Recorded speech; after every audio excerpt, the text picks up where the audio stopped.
Hello students. In previous class you have studied about electric current, potential difference, simple electric circuit and open and closed circuit. In today's session you will be learning about electrical circuit and its components and Ohm's law. Here you can see symbols and functions of some of the most commonly used electrical components. Let us learn in detail about the symbols and the function of the component. First, here it is a wire. Wire is used to conduct or pass current from one part of a circuit to another. And the second one is wire joint. Here you can see the symbol for wire joint. Here a blob is shown where wires are joined. Wires connected to another wire should be staggered slightly to form two T-junctions. This wire helps to transmit current to other paths. Next, wires crossing without joining. Here you can see the symbol which shows that the wires are crossing without joining. Here it is necessary to draw wires crossing even though they are not connected. See here you can see the symbol, the hump symbol here. It's simple crossing of the wire, but it may be misread as join where you have forgotten to add a blob. But this hump signifies that it is a wire crossing without joining. The next one is cell. You can see a cell symbol here. It supplies electrical energy. It is a source of direct current. The large terminal is marked as positive and which represents the anode, and smaller terminal is marked as negative which represents the cathode. The next one is battery. So it also supplies electrical energy and it is more than a cell. Means it is a combination of cells. Fuse. The symbol for fuse here you can see. It's a safety device. The function of this device is to melt if the current flowing through it exceeds a specified value. Next is voltmeter. Voltmeter, the symbol used here is V and it has positive and negative sign, and voltmeter is used to measure voltage, or you can say it is used to measure potential difference. The next one is ammeter. Ammeter is represented by this symbol, that is A, which has positive and negative sign, and it is also an instrument used to measure electric current. So in this slide you have studied about the components like wire, wire joint, wire crossing without joining, cell, battery, fuse, voltmeter, ammeter, and how to represent using the symbol and the functions of these components. Let us move further. Here you have a bulb and the symbol for bulb is represented by this, and it is a device which converts electrical energy to light. Resistor. This is a fixed resistor which limits the current in the circuit. Next, variable resistor. As the name suggests, it allows to vary the value of resistance in the circuit, and the symbol used to represent variable resistor is shown here. You have an open switch. An open switch enables current in a circuit to be switched on or off. Means when the switch is open, the circuit is incomplete and no current flows. And closed switch, and when the switch is closed, the circuit is complete and the current flows. These are some of the basic components, the symbols and functions of these components. A circuit is always a continuous closed path. There are types of electric circuit. It can be categorized into mainly two ways, that is open circuit and closed circuit. What is open circuit? As you have studied in previous video, that if there is any disconnection in any part of the electric circuit due to which no current flows, then the circuit is said to be open circuit. See here, you can see the disconnection. It is not connected. Because of this, the current does not flow through it. And the next one is closed circuit. Here you cannot see any discontinuity, or we can say it is a continuous closed path. So if there is no discontinuity in the circuit and current can flow from one part to another part of the circuit, then we say such type of circuit as closed circuit. So circuits can be classified as open circuit and closed circuit. Here are some more examples of the symbols used. Here it is a schematic diagram of a electrical circuit. In this part you can see this is a symbol for cell. As you have already studied, the larger terminal represents positive, that is anode, and the smaller terminal is cathode, that is negative sign. Next, here we have combination of two cells. But how they are? They are in series, means they are next to each other. This is two cells which are in series. Next we have a 6-cell battery. Same way, the larger terminal represents positive, the smaller terminal represents negative. This is the symbol used for resistor, and here you can see two resistors which are connected in series. So the connection can be made in two ways. First one is series and another one is parallel. As the name suggests, you know the meaning of parallel. Here you can see two cells in parallel. The two cells are connected in a way which are parallel to each other. Here 3 cells are in parallel. Plus signifies positive, minus signifies negative. Here also 2 resistors are in parallel and 3 resistors are in parallel. So the components may be connected either in series or in parallel.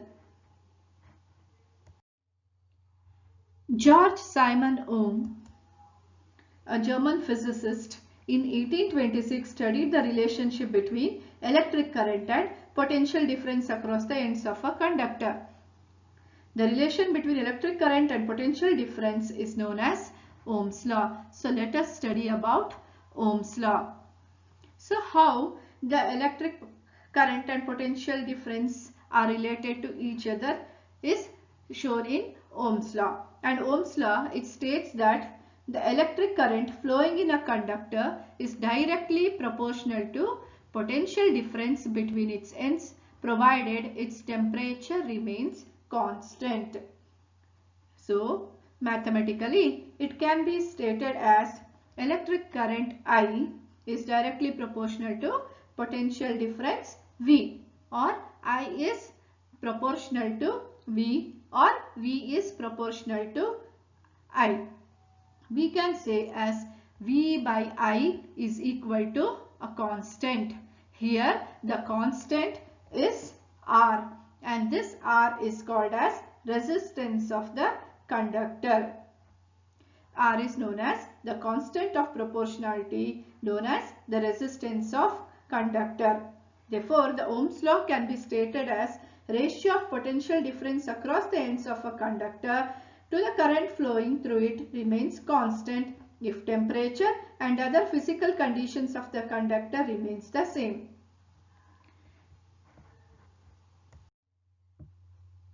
Let us understand the relationship between current and potential difference.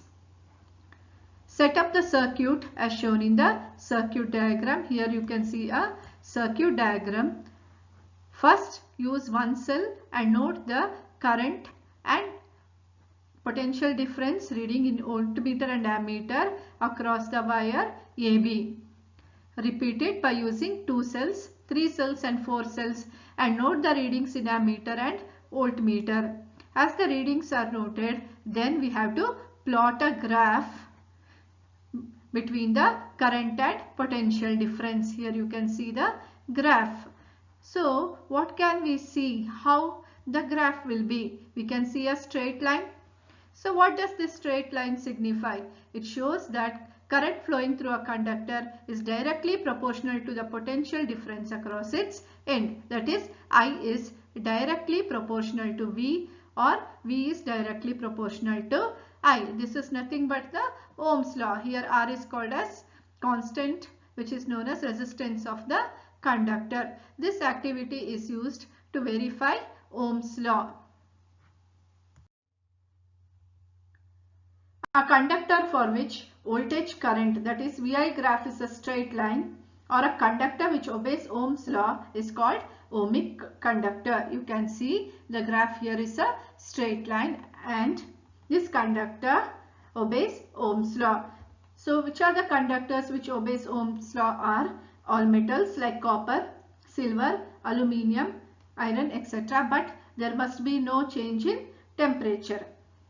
But in this graph here you can see a flattened curve. Here also you cannot see a straight line in this. So these two, the graphs are different. So what does this signify? Here in this VI graph you cannot see a straight line, and these are known as non-ohmic conductors. So this is a non-ohmic conductor. This is the graph for a non-ohmic conductor. The examples of non-ohmic conductors are torch bulb. So it will not be a straight line, but there will be a variation in the curve. You can see a flattened curve in the graph. Mathematically, you know that Ohm's law can be represented as V is equal to I into R, where V is the potential difference, I is the current, and R is the resistance of a conductor. What do you mean by resistance? Let us learn about this resistance in detail. So resistance of a conductor is the property of a conductor to oppose the flow of charge through it. So it opposes the flow of charge. It is also defined as ratio of potential difference across the ends of a conductor to the current flowing through the conductor. That is, R equals V by I. SI unit of resistance is ohm. So we can say I equals V by R. Means current flowing through a resistor is inversely proportional to the resistance. Means if the resistance is doubled, the current gets half. Let us understand the factors on which the resistance of a conductor depends. The resistance of a conductor depends upon the length of the conductor, area of cross section, and material of the conductor. So let us understand how it depends on length and area of cross section.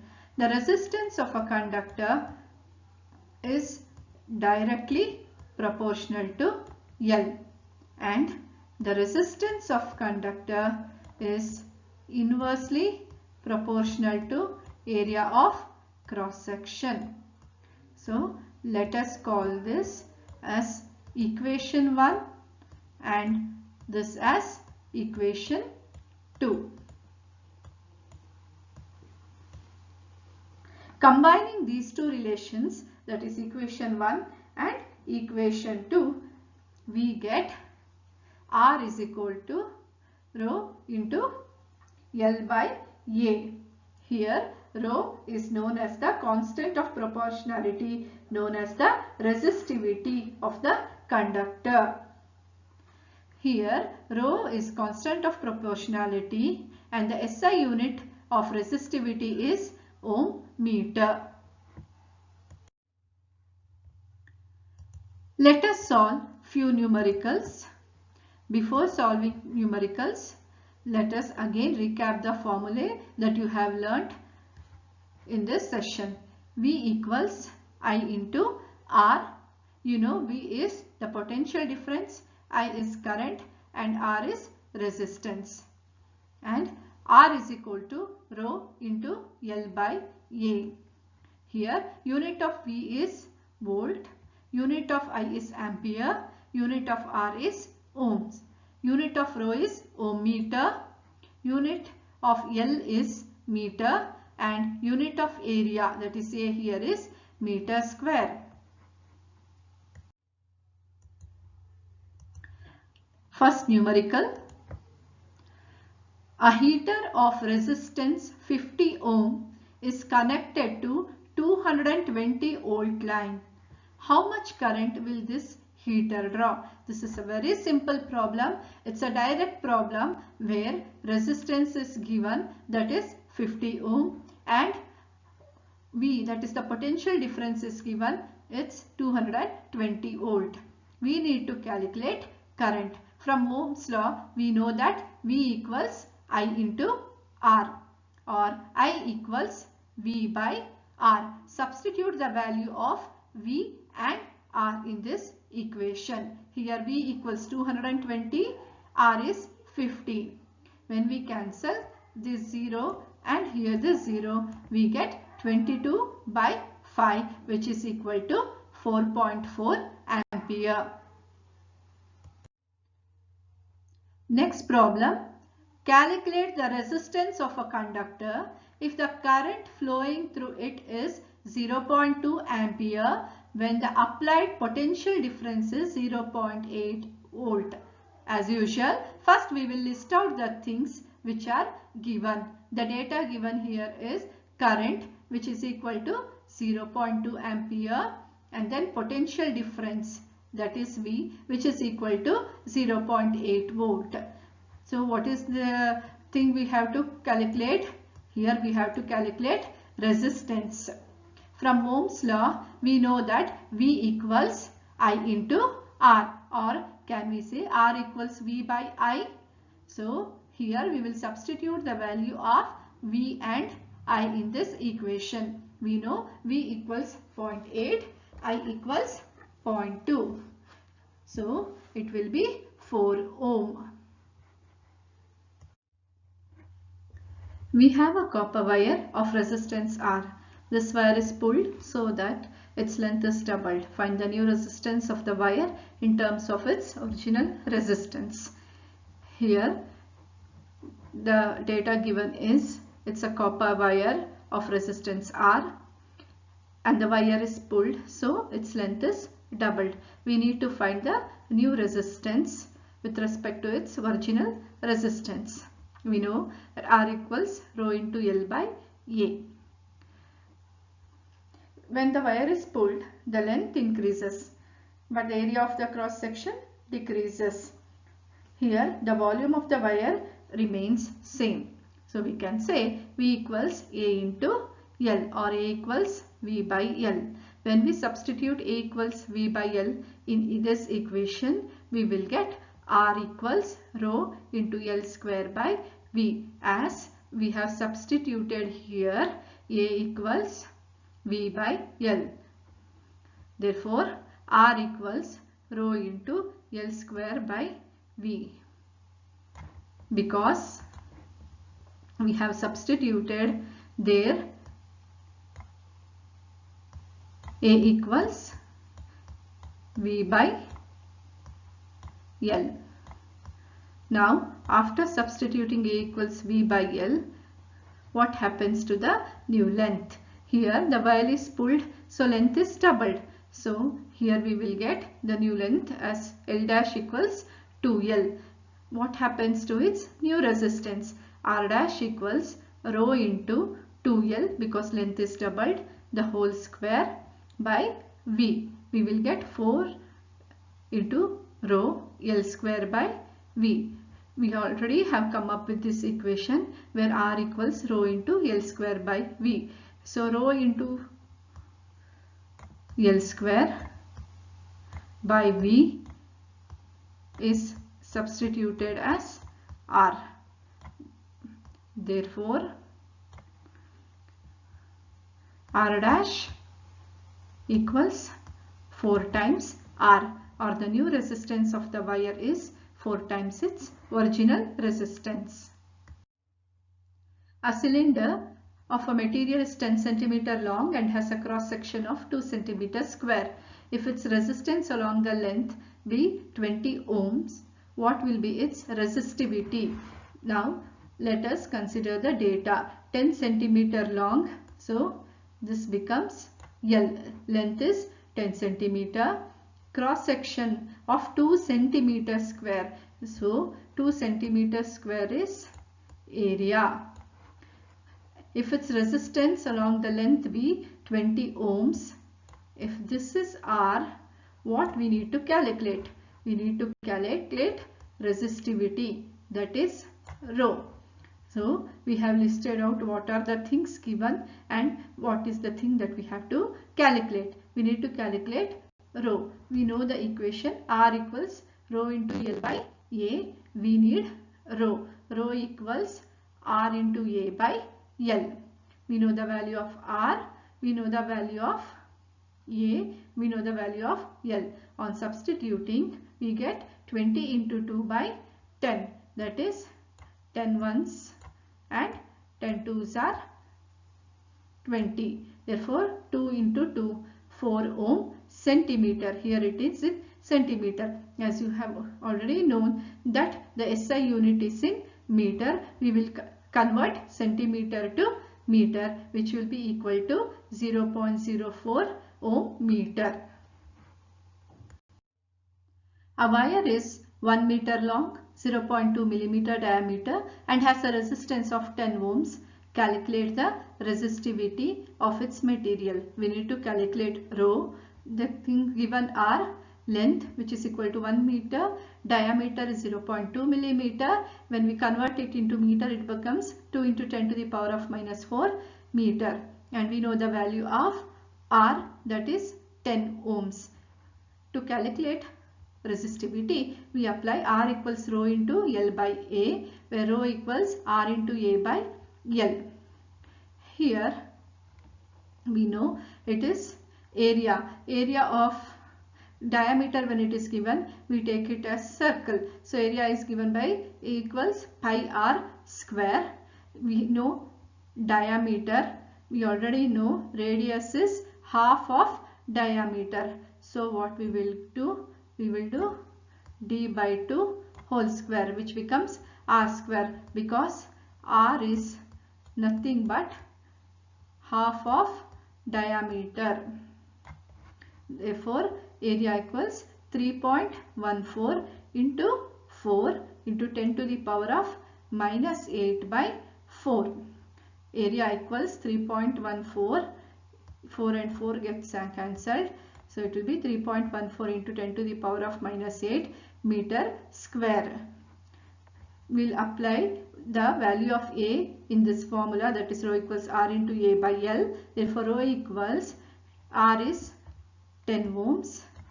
10 into 3.14 into 10 to the power of minus 8 by 1, which is length. Therefore, it will be 3.14 into 10 to the power of minus 7 ohm meter.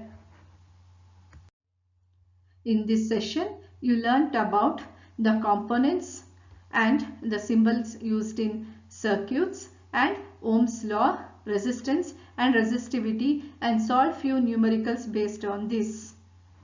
Thank you, children.